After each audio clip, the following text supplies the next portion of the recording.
السلام عليكم ورحمة الله وبركاته. ظهرت في الآونة الأخيرة بعض الكلاب التي تنبح والحميرة التي تنعق بأن هنالك صور لفتيات موجودة معنا في الدردشة وفي برنامج الكام فروق، وسأثبت لكم أن هذه الصور لا تكون لأحد هذه الفتيات، وهذه هي الصورة معنا وسنشاهد كيف أنها مزيفة.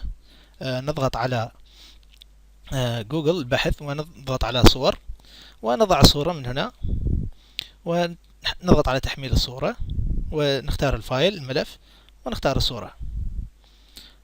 نختار الصورة ونرفعها وراح نشوف الجوجل ايش يطلع لنا المواقع، وراح يثبت لنا انهم هي يعني منشورة مسبقا. نشوف هذه المواقع اللي تحتوي هذه الصورة. يعني شوف هذا الموقع، واعتذر طبعا على التسميات والظاهرة. طبعا شوف الصور، يعني انها قديمة، يعني موجودة بحساب تويتر وفيسبوك، وايضا يعني منشورة مسبقا، يعني قديمة جدا قديمة.